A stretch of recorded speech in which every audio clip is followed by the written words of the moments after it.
Today we got three panelists on the Blitz. Here in Toronto, fashionista and commentator Danielle Williams.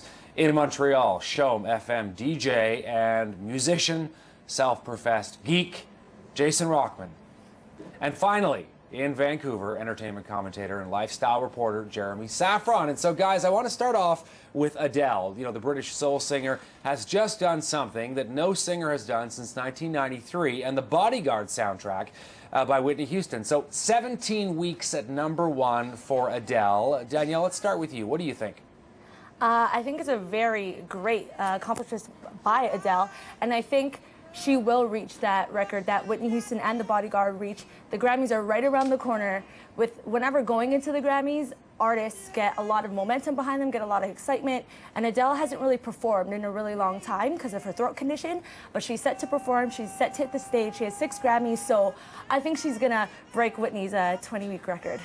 Jason, you are a musician, and I know we've talked about this in the past. You're gonna say, you know, Adele, she's no Amy Winehouse, but you can't argue with the fact that 17 weeks at #1 for an album is pretty good in the year 2012, 2011. Listen, she has a lot of success. She connects with people, and the state of the music industry right now, at least they have something to tout and something to triumph and to trumpet. I think she's come around at the right time for the music industry, especially because they needed someone to champion, and she's right there. It's a little overload for me, though. She needs to go away. Jeremy, sorry, no, that's fine. You know what? You're entitled to your opinion. Jeremy, what do you think? What do you think it is, Jeremy, about Adele that people are able to connect with? I mean, what resonates in her style of music? You know, I think it's her absolute passion for the vocals. She has something that is really, really creative, and obviously a lot of her music was written about her ex-boyfriend, so it'll be interesting now because she has a new boyfriend to see what kind of aligns. But Grammy watchers around the world are right now wondering if she's actually going to perform in February at the Grammys. Why is that?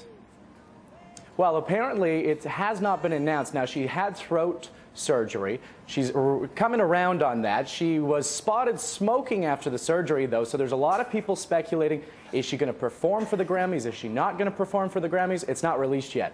Ah, a little bit of rumor here coming from Vancouver for us. Okay, so let's switch over. A similar theme, Michael Jackson honored this week. His kids turned out to stamp his glove and shoe prints outside the famous Man Chinese Theater. Here's some pictures of it in Hollywood. And our very own Justin Bieber was there as well. Bieber saying that he was nervous and emotional to be part of all this, and really honored to be able to sort of pay tribute to the pop icon. Danielle, what do you think about this issue of Justin Bieber, you know, being a part of this? I don't think it's really an issue, Justin being a part of it. Right now, he's our generation's Michael Jackson. He's reached great feats. He has even said himself he wants to reach what Michael Jackson has accomplished. So I think Justin being there, he's really paying tribute to Michael Jackson and in a way trying to honor him. He's never actually met him because when he just came out, Michael Jackson unfortunately just died. So this is a way for Justin to really pay homage to Michael Jackson, and I think it was great that he was there. He is, like I said, our Michael Jackson. Yeah, you know, well, some people say that some of his songs are very reminiscent of the old Jackson 5 days. Jason, your kids like Justin Bieber. How about you? My kids love Justin Bieber. I think it's a good thing that Justin never met Michael because he probably would have been going to Neverland and riding on the roller coaster. But honestly, it's nice to see a Canadian presence there. It's nice to see him pay homage to his hero, and it's nice to. What I like is the fact that people are remembering how good Michael Jackson was. Forget about all the controversy. Forget about all the rumors. When you went to see This Is It, you realized how much of a professional he was, and how much of a great musician he was, and how much of a legacy he left. Jeremy, what do you think about Justin Bieber being a part of this? You know, he sang apparently a note, one of the line or two from one of Michael Jackson's famous songs. Your take? Exactly. You know, it's interesting, too, because Justin Bieber was there, and like Jason mentioned, forget about the controversy. He was a very talented being. He was a performer all around. And when it came to the performance in Los Angeles, what I found interesting about it was the fact that the 13-year-old daughter of Michael, Paris, introduced Justin Bieber on the stage, and she was beaming. She was such a fan of his. He was able to perform. There was no music played. It was just purely vocal as well. Nice sort of cross-generational tradition going on. Okay, switch over now, guys, to this whole Demi Moore meltdown, admitted to hospital for exhaustion. Police saying they're going to release some of the redacted 911 calls. Gawker reporting that she was inhaling some kind of laughing gas type substance. And your take on this, Michelle? Danielle. I think it is really tragic what is happening to Demi. She's had a really rough end of year, her breaking up with Ashton, anorexic rumors, and now this.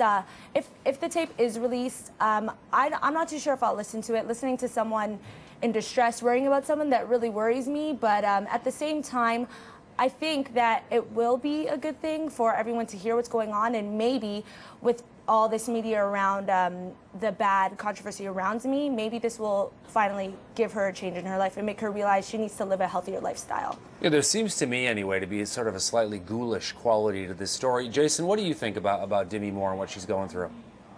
Well, we see this all the time. We watch our stars under the microscope just come undone in front of us. I think it's really sad. I think she's hurt. I think she's going through a lot.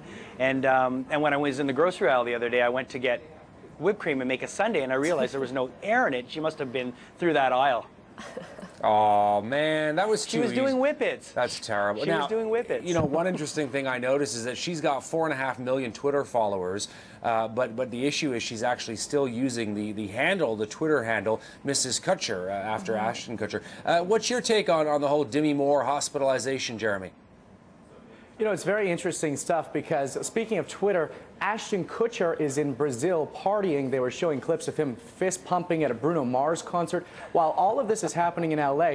And when you think of the money that Demi has, the fact that she's basically taking laughing gas is just crazy. Now, the 911 release the call this morning, I actually heard it, and they took out all the information about the drugs, but the woman on the line did mention, she did say that she was smoking some kind of substance. She said that it was not marijuana, and she said that it was almost like an incense type, and that was the only thing basically said about what she put into her body.